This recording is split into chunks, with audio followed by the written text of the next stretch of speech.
So welcome people, now this is your Vijay here और दोबारा से आप सभी का स्वागत है हमारे पाठशाला के चैनल में। And all you know that हम क्लास 12th का जो चैप्टर था वो हम कवर कर रहे हैं और इस वीडियो के अंदर हम वीडियो के चौथे पार्ट के बारे में डिस्कस करेंगे। अगर आपको याद हो, हमने यूएस हेजमनी से रिलेटेड जो वर्ल्ड पॉलिटिक्स पे इसका इफेक्ट डालता था, इससे रिलेटेड हमने वीडियो के पहले से ही 3 पार्ट अपलोड किए हुए हैं। आई होप आपने वो पार्ट बिल्कुल अच्छे तरीके से देख लिए होंगे और आपका रिस्पांस भी आया है। कमेंट भी करते रहा करिएगा। अगर आपको लगता है कि आप यूट्यूब चैनल के अलावा हमारे साथ दूसरी और चीज़ों पर जुड़ना चाहते हैं तो आप सभी के लिए मोस्ट वेलकम है। आप सभी इन सब चीज़ों पर भी जुड़ सकते हैं, तो वहाँ पे हम आपको भी रिप्लाई करते हैं। एक्स्ट्रा इन्फॉर्मेशन जो है वो आपको मिलती रहती है समय समय पे। So now we are going to start. अगर आपने वीडियो के पहले और दूसरे पार्ट देखे हों तो आप काफ़ी हद तक आप समझ पाएंगे कि अमेरिका इतना बड़ा नाग हो चुका है, इतना बड़ा, मतलब मैं कह सकता हूँ कि एक गले की हड्डी बन चुका है कि आप नोटिस करें कि वर्ल्ड में सुपर पावरफुल नेशन वही है। अगर सुपर पावरफुल नेशन वही है तो कहीं ना कहीं आप देखेंगे कि अब हमें क्या कहते हैं, अमेरिका को धूल चटानी पड़ेगी या अमेरिका को कहीं ना कहीं ऑल्टरनेट ऑप्शन हमें ढूंढना पड़ेगा। तो यहाँ पे आप नोटिस करेंगे ये वाला जो पार्ट मैंने आपको दिखाने की कोशिश करी है, पेपर के अंदर पूछा ये जाता है कि आप बताइए कि अमेरिका जो है वो अगर एकमात्र शक्ति है तो उसको क्या कहते हैं, यूएस की हेजमनी को रोकने के लिए हमारे पास कॉन्स्टेंट्स कौन कौन से हैं। कॉन्स्टेंट्स का मतलब समझ में आता है, अड़चने कौन कौन सी हैं। उन अड़चनों पे हमें फोकस करना है। मतलब हल्क को अगर हमें हराना है तो हमें ऐसा कोई ऑप्शन सोचना पड़ेगा कि हल्क को कोई हरा सके, क्योंकि हल्क वैसे इतना सुपर पावरफुल है तो इसको हरा पाना बहुत मुश्किल है। तो हमें ऐसे कोई से और कार्टून में ढूंढने पड़ेंगे। शक्तिमान तो हरा नहीं सकता है इसे। तो कहने का मतलब ये है कि हमें ढूंढना पड़ेगा इसकी कमियों के बारे में। तो आप यहाँ देखने की कोशिश करेंगे, वो यहाँ से स्टार्ट होता है। आपकी बुक के अंदर ये दिखाने की कोशिश करी गई कि पूरे के पूरे अमेरिका के अंदर कॉन्स्टिट्यूशन बहुत ज़्यादा मजबूत है। तो कॉन्स्टिट्यूशन अगर बहुत ज़्यादा मजबूत है तो भारत के अंदर आप देखेंगे कि जैसे हमारे भारत के अंदर 3 डिपार्टमेंट है, legislative, executive and judiciary. Same वैसा ही अमेरिका के अंदर भी अमेरिका की सरकार की 3 शाखाएँ हैं जिनके बीच में शक्तियों का विभाजन है। अगर शक्तियों का विभाजन है तो आपको पता है कि हमारे भारत देश के अंदर जो पीएम होता है वो एग्जीक्यूटिव के ऊपर काम करता है। और पीएम जो होता है पूरी तरीके से अगर जनता के द्वारा चुना हुआ है, संपूर्ण बहुमत से आया है, तो एग्जीक्यूटिव के अंदर उसकी चलती है। लेकिन आप नोटिस करेंगे यही अपोजिशन पार्टियां जो होती है, एग्जीक्यूटिव और लेजिस्लेचर, दोनों के अंदर सरकार को लताड़ती है। समझते हैं, सरकार की बेइज्जती करते हैं कि आपने ये कैसे करते, आपने वो कैसे करते, आपको ये नहीं करना चाहिए था, वो नहीं करना चाहिए था। मतलब अगर अमेरिका को कोई रोक सकता है तो वहाँ की खुद जुडिशियल सिस्टम है, एग्जीक्यूटिव सिस्टम है या लेजिस्लेचर सिस्टम है, यानी कि विधायिका, कार्यपालिका और न्यायपालिका ही है जो अमेरिका को उनके होश ठिकाने लगा सकता है। एक तो ये है, ठीक है, अमेरिका यहाँ से कंट्रोल हो सकता है। और दूसरा यहाँ पे अगर आपको याद हो, नाटो हमने पहले भी पढ़ा था। 1949 के अंदर नाटो बनाया गया था जिसमें नॉर्थ अटलांटिक ट्रीटी ऑर्गेनाइजेशन इसका नाम दिया गया था। और इसका बनाने का मेन मकसद ये था कि नॉर्थ क्या कहते हैं, यूरोप की जितनी भी कंट्री है, मतलब यूरोप की जितनी भी कंट्री नॉर्थ साइड की, तो वहाँ की कंट्रियाँ अमेरिका को सपोर्ट कर रही थी शुरुआती समय में, जिस समय अमेरिका अकेला था। तो जिस समय अमेरिका अकेला था तो 12 देशों ने मिलकर साइन करा था और इसका मतलब था one attack is equal to all attack. और यहाँ पे इस वन अटैक अगर है, अगर वन अटैक है बच्चों, क्या है, वन अटैक अगर है, one attack is equal to all attack, one attack is equal to all attack. तो आप नोटिस करेंगे कि यहाँ पे अमेरिका को, यूएस को पूरी तरीके से नाटो की सुननी पड़ेगी। मतलब इंटरनेशनल लेवल पे नाटो ने वैसे भी अमेरिका की कहाँ पे मदद करी है। आपने देखा था, हमने जब ऑपरेशंस पढ़े थे इससे पहले, तो वहाँ नाटो उनकी हर जगह मदद कर रहा था। इंटरनेशनल लेवल पे हमेशा नाटो जैसी कंट्रियाँ जो है अमेरिका के फेवर में बोलती आई हैं और बोलती रहेंगी। तो इसीलिए इस बिहाफ पे आप देखेंगे कि नाटो एक ऐसा ग्रुप है जहाँ पे अमेरिका को उनकी सुननी पड़ सकती है। दूसरा एक कारण यहाँ पे ये देखा गया कि खुद क्या कहते हैं, अमेरिका के अंदर एक ऐसा सिस्टम बनाया गया कि अगर सरकार कुछ भी गलत काम करती है, सरकार कुछ भी करती है, तो वहाँ पे आप नोटिस करेंगे कि यहाँ पे क्या कहते हैं, खुली तौर पर, यहाँ पे आप खुली तौर पर अमेरिका समाज में हमेशा सरकार के खिलाफ कार्य पर स्वास्थ्य आलोचनाएं कर सकते हैं। स्वास्थ्य समझते हेल्दी क्रिटिसिज्म। ये हमारा गोदी मीडिया नहीं है हमारे भारत का कि मतलब एक राग गाया जा रहा है, कुछ भी मतलब देश में चल रहा है लेकिन कुछ और दिखा रहा है। हम वहाँ की मीडिया को इतनी ज़्यादा फ्रीडम है कि आप नोटिस करेंगे हेल्दी क्रिटिसिज्म होता है। मतलब बिल्कुल मुद्दे पे बात होती है, टॉपिक टू टॉपिक बात होती है। अगर आप जैसे कि वियतनाम वॉर के अंदर हुआ था रिचर्ड निक्सन के साथ, उन्होंने बहुत सारे उस समय अमेरिका के सोल्जर्स को खो दिया था। तो वहाँ पे ऐसा नहीं था कि सरकारों ने बिल्कुल हाई तौबा करके अमेरिका की गवर्नमेंट के ऊपर चढ़ गए, ऐसा नहीं। उन्होंने एक क्रिटिसिज्म करा, लेकिन सही तरीके से करा। हमारे भारत देश के अंदर अगर अपोजिशन हो और अगर आप क्या कहते हैं जो पार्टी रूल कर रही है उसके खिलाफ अगर आप क्रिटिसिज्म या आंदोलन करते हो तो आप देशद्रोही कहलाते हैं। तो ये जो सिस्टम है ना, ये बहुत ज़्यादा अंतर है। मतलब अमेरिका के अगर उनको रोका जा सकता है तो पार्लियामेंट्री सिस्टम है, नाटो है, और ख़ुद वहाँ के जो लोग हैं, जो उनके लोगों के बीच में एक फ्रीडम ऑफ स्पीच का जो उनको उनके जड़ों में बोया हुआ है, तो वो सोच जो है ना वहाँ पे देखने को मिलती है। तो ये तो होगी उनके खुद की कंट्री के अंदर।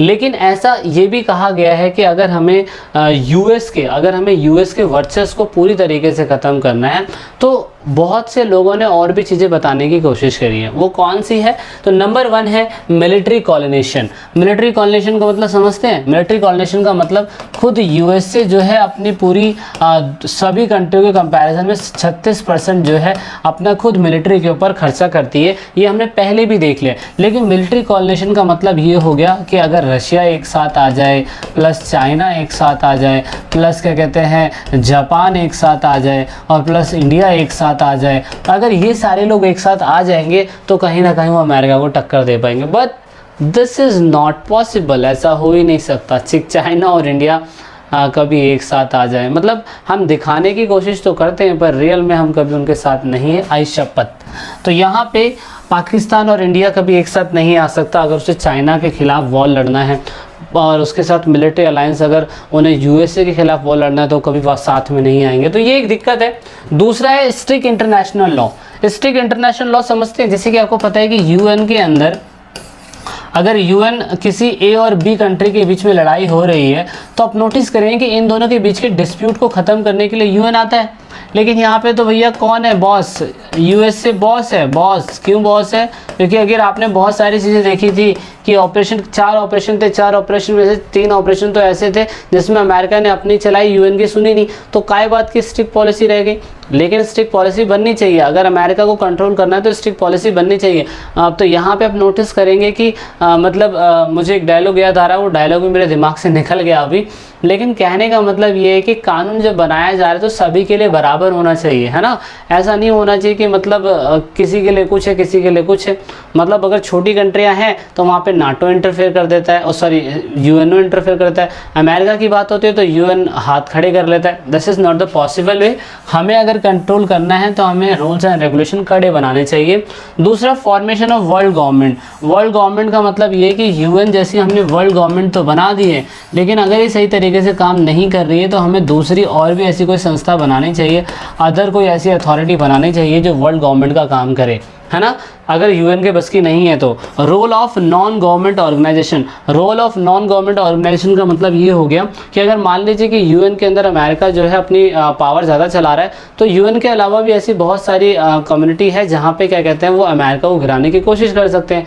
वर्ल्ड बैंक है, IMF है, उसके बाद WTO है, ह्यूमन राइट्स वॉच है, ऐसे बहुत सारी जगह पे जहाँ पे क्या कहते हैं दूसरी कंट्रियाँ भी है, वहाँ पे अमेरिका की पावर को कंट्रोल किया जा सकता है इफ़ दे वांट, अगर ऐसा पॉसिबल हो तो दूसरा है यहाँ पे सोशल मूवमेंट। सोशल मूवमेंट समझते हैं?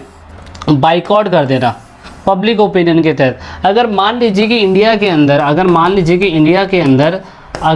अगर इंडिया के अंदर मैं बोलूँ कि रजनीकांत जी और अमिताभ बच्चन जो हैं, अगर रजनीकांत जी, अमिताभ बच्चन जी ये बोल दें इंटरनेशनल लेवल पे कि हमें चाइना को पूरी तरीके से उनके सामानों को नहीं खरीदना है और प्लस क्या कहते हैं अमेरिका के साथ रिलेशन नहीं करना है, तो आप नोटिस करेंगे कि इसका इफ़ेक्ट पड़ेगा नहीं पड़ेगा? मतलब काफ़ी हद तक पड़ेगा। बड़े बड़े बॉलीवुड स्टार हैं, अगर वो सोशल मूवमेंट पे उतर जाएं कि भाई हमें पूरी तरीके से यूएसए को ख़त्म करना है, उनसे दोस्ती नहीं करनी है, उनसे ना बिज़नेस करना है, फलाना नहीं करना, ढिमकाना नहीं करना, सोनू सूद अगर अभी बोल दें, तो आप नोटिस करें कहीं ना कहीं अमेरिका के वर्चस्व पे थोड़ा ही नहीं पर मतलब हथौड़ा तो मारा जा सकता है, समझ रहे हैं। तो ये जो है थोड़ा सा आपको इस पर फोकस करना पड़ेगा। ये चीज़ें हैं जिससे हम लोग क्या कहते हैं अमेरिका के वर्चस्व को इंटरनेशनल पे कंट्रोल कर सकते हैं। और दूसरा एक महान चीज़ आपकी बुक के अंदर दे रखी है जिसको आपको सरल शब्दों में बैंड वैगन रणनीति कहा जाता है। बैंड वैगन रणनीति कहने का मतलब ये होता है, मान लीजिए कि इतना बड़ा समुद्र है, इतना बड़ा समुद्र है, इस समुद्र के अंदर आप रह रहे हैं, इस समुद्र के अंदर आप रह रहे हैं और इस समुद्र के अंदर आपको रहना है, तो आप नोटिस करेंगे आपको छोटी मछली बन के रहना पड़ेगा। छोटी मछली समझते हैं, मतलब अपना काम निकालते रहिए, अपना काम निकालते रहिए और मगरमच्छ से बैर नहीं करिए। समझ रहे हैं बैंड वैगन रणनीति का मतलब क्या है। मगरमच्छ जो है वो यूएसए है जो पूरे समुद्र को क्या कहते हैं पूरी तरीके से कंट्रोल करके बैठा हुआ है। और अगर उससे जो फालतू बोलेगा, मतलब अमेरिका का ये कहना है हमसे जो बैठेगा वो घर बैठेगा। कहने का मतलब ये है कि अगर उससे कोई भी फालतू बोलेगा वो उसको निस्तो नाबूद कर देगा, जैसे उसने ओसामा बिन लादेन के साथ किया था। तो बैंड वैगन रणनीति का कहने का यही मतलब है कि आपको अमेरिका की हिगमनी को चैलेंज ना देते हुए आपको उनके अंडर में रह के अपने आप का विकास करते रहना है, उनसे फालतू नहीं बोलना है। फालतू बोलेंगे तो आपको पता है वो कुछ भी कर देंगे। तो इस हिसाब से बैंड वैगन की रणनीति काम करती है। तो आपको समुद्र का बड़ा मगरमच्छ ना बनते हुए समुद्र की छोटी मछली बन के रहना है। अच्छा, अब यहाँ पे क्योंकि अमेरिका जो है एकमात्र शक्ति बना था 1990 के बाद, ये हमने पहले भी पढ़ लिया। तो शुरुआती समय में हमारे रिलेशन किससे थे, यूएसएसआर से। यूएसएसआर के बाद रशिया आया, पुतिन जी आए, तो रशिया से हमने अच्छे रिलेशन कर लिए। लेकिन अमेरिका से हमारे जो रिलेशन ख़राब हुए थे वो आपको पता है कि बैकग्राउंड में उसके हिस्टोरिकल कारण हैं। अटल बिहारी वाजपेयी जी थे, इंदिरा गांधी जी थी, उनकी वजह से हमारे अमेरिका से रिलेशन ख़राब हो गए। तो हमें अमेरिका से रिलेशन अच्छे करने के लिए कुछ तो करना पड़ेगा ना। तो इसलिए हमने उनसे अच्छे रिलेशन करने के लिए डोनाल्ड ट्रंप जी को हमने उनके साथ अच्छे रिलेशन करे, ओबामा जी के साथ हमने अच्छे रिलेशन करे। और उसके बाद हमने, क्योंकि अमेरिका एकमात्र शक्ति है पावरफुल, तो भाई हमें उनके साथ अच्छे रिलेशन करने पड़ेंगे। नहीं करेंगे तो कहाँ जाएंगे, है ना। मरता क्या नहीं करता, तो वो वाला सीन है यहाँ पे। तो आप देखेंगे कि इस हिसाब से अमेरिका और जो डोनाल्ड ट्रंप जो है, यानी कि अमेरिका और यूएसए, उनके बिहाफ पे हम दो चीज़ों पे ज़्यादा फोकस कर सकते हैं। टेक्निकल डायमेंशन पे, टेक्निकल मतलब जो टेक्नोलॉजी जो अमेरिका शेयर करता है हमें, उस पर हम फोकस कर सकते हैं। दूसरा इंडियन अमेरिकन डिस्पोरा। डिस्पोरा का मतलब आप समझ सकते हैं कुछ ऐसे लोग हैं जो भारत के अंदर तो रहते थे लेकिन काम के पर्पस में, जॉब के पर्पस में, स्किल के पर्पस में और बिजनेस के पर्पस में माइग्रेट कर गए और अमेरिका में ही रह रहे हैं। तो उनके लिए भी कहीं ना कहीं भारत को सोचना पड़ेगा, उनके वेलफेयर के लिए सोचना पड़ेगा, क्योंकि वो लोग भारत तो कभी आएंगे ना। तो ऐसे लिए हमने क्या करा कि हमने टेक्निकल बिहाफ पे और इंडियन डायस्पोरा, अमेरिकन डायस्पोरा के हिसाब से हमने अच्छे रिलेशन करने की कोशिश करी। तो यहाँ पे आप देखेंगे कि अमेरिका के पास और भारत के पास एक दूसरे से व्यापार करने के लिए अलग अलग टाइप की रणनीतियाँ हमें देखने को मिलती है। तो रणनीतियाँ क्या क्या है, स्ट्रैटेजी कौन कौन सी है। नंबर वन स्ट्रैटेजी भारत के पास ये है कि या तो वो अमेरिका से अपनी दूरी बनाए रखे और अपना धीरे धीरे क्या कहते हैं अपनी शक्ति बढ़ाते रहे और अपना क्या कहते हैं विकास करता रहे। ये कौन सी रणनीति है, ये वही बैंड वैगन की रणनीति है जो मैंने अभी आपको बताने की कोशिश करी। दूसरी रणनीति कौन सी है, अमेरिका और भारत के बीच हितों को बढ़ते अभिसरण को भारत के लिए एक ऐतिहासिक अवसर के रूप में देखा जाना चाहिए। या तो ऐसा हो सकता है कि अगर यूएसए और इंडिया के बीच में अगर रिलेशन बढ़ रहा है तो ये हमें कहीं ना कहीं अपने एडवांटेज के रूप में समझना चाहिए और हमें पूरी तरीके से क्या कहते हैं अमेरिका का हो जाना चाहिए कि क्या कहते हैं वो गाना है ना, कौन सा, वो बहुत फेमस गाना है, मुझे याद तो नहीं आ रहा, खैर मतलब याद नहीं आ रहा, लेकिन है कोई गाना, मतलब कुछ कहने का मतलब ये कि यूएसए का मीत हो जाना पूरी तरीके से, जो क्या कहते हैं इंडिया के लिए पूरी तरीके से मैं कहता हूँ गोल्डन पीरियड हो सकता है। लेकिन दूसरा और एक रीज़न देखा जा सकता है कि भारत जो है, भारत को कुछ ऐसा करना चाहिए जो विकासशील देश है ना, उन देशों से गठबंधन स्थापित करके उनको भी डेवलप करना चाहिए। कहने का मतलब मान लीजिए कि यूएसए से हमारे फ्रेंडली रिलेशन हैं, हमारा यूएस से अच्छा खासा फ्रेंडशिप हो चुका है, तो हमें क्या करना पड़ेगा, हमें इंडिया जो है, इंडिया एक तरीके का मीडिएटर बन जाए और दूसरी और कंट्रियां जो है जैसे कि नेपाल है या दूसरी कंट्रियां हैं, अगर वो यूएसए से व्यापार करना चाहती है तो आप कह सकते हैं कि एक तरीके का उनके बीच का लीड क्रिएट करें या मैं कह सकता हूँ दोस्ती बनवाए। तो ये एक चीज़ है। लेकिन जहाँ तक मैंने देखी है तो आप देखेंगे भारत और अमेरिका के बीच में संबंध स्थापित करना बहुत ही ज़्यादा दिक्कत वाली बात हो जाएगी, क्योंकि अमेरिका जो है वो सिर्फ बिजनेस की बात करेगा, बाप बड़ा ना भैया सबसे बड़ा रुपया, और वो बिजनेस की बात करेगा। वो कुछ ऐसी नीतियाँ बनाएगा जहाँ पे अमेरिका को ज़्यादा फ़ायदा हो और इंडिया को कम फ़ायदा हो।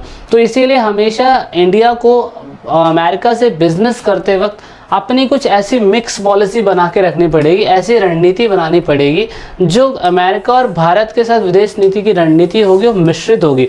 मतलब ऐसी नीति, मतलब ना तो क्या कहते हैं यूएसए को नुकसान हो और ना ही इंडिया को नुकसान हो, है ना। ये तो वही वाली बात होगी कि जीवन का सफ़र लंबा हुआ तो क्या हुआ, थोड़ा तुम चलो थोड़ा हम चले। जीवन का सफ़र लंबा हुआ तो क्या हुआ, थोड़ा तुम चलो थोड़ा हम चले, और बीच में अगर थक गए तो रिक्शा कर लेंगे। सेम यही कहने का मतलब यहाँ पे ये हो गया कि अमेरिका और यूएसए अपने हितों की बात कर रहे हैं, थोड़ा तुम चलो थोड़ा हम चले। बीच में अगर हमें लगेगा कि हम थक गए तो हम रिक्शा कर लेंगे। रिक्शा करने का मतलब यहाँ पे होगा कि एक ट्रीटी कर लेंगे, एक तरीके का व्यापार का एक संबंध बना लेंगे। तो ऐसा कुछ हमें पहले से सोचना चाहिए कि हमें कुछ ऐसा मिक्स फॉरेन पॉलिसी बनानी चाहिए जिससे क्या कहते हैं हमारे संबंध खराब ना हो, क्योंकि हमें तो डेवलप होना है। क्योंकि अगर हम एट प्रेजेंट टाइम पे देखें तो भारत के अंदर 65 जो क्या कहते हैं सॉफ्टवेयर का एक्सपोर्ट है वो यूएसए के अंदर भारत से ही जाता है। तो ये बहुत ज़्यादा इम्पोर्टेंट है। बोइंग आप देख सकते हो इंडस्ट्री जहाज़ है जहाँ पे अभी भी 35% से ज़्यादा भारतीय लोग जो हैं इस पे काम कर रहे हैं। इंटरनेशनल मुद्दा अभी रिसेंटली टाइम पीरियड में हुआ था, ये इसमें न्यूज़ कवर हुई थी। अगर आप यूपीएससी के एस्पेरेंट हैं, अगर आप यूपीएससी की तैयारी कर रहे हैं तो मैं आपको बताना चाहूँगा कि आप इसके ऊपर भी थोड़ा सा फोकस करिएगा कि बोइंग जो जहाज़ था उसमें जो कर्मचारी थे उनके साथ क्या हुआ। तो ये भी देखा गया है। सिलिकॉन वैली जिसे छोटा भारत कहा जाता है, सिलिकॉन वैली ये पूरी तरीके से वहाँ पे इतनी बड़ी जगह है जहाँ पे मोस्टली भारतीय जो है यहीं पे रहते हैं। ये सिलिकॉन वैली पूरा इलाका है जहाँ पे ऐसा कहा जाता है कि आप देख सकते हो 21, 2.5 सैकड़ा, हज़ार, 10,000, लाख, 3 लाख, और 3 लाख क्या 3 लाख प्लस ही लोग वहाँ पे अभी रह रहे होंगे। 3 लाख प्लस जनसंख्या तो बढ़ेगी बढ़ेगी। इंडियन डायस्पोरा के हिसाब से लोग माइग्रेट करेंगे ही करेंगे। तो ये एक चीज़ देखी जा सकती है। दूसरी चीज़ क्या है कि हमने हाईटेक स्मार्ट सेटअप जो है 15% जो है भारतीय लोगों ने अमेरिका के द्वारा ही, मतलब अमेरिका ने जो है वो क्या कहते हैं अमेरिका ने भारतों के द्वारा शुरू करी है।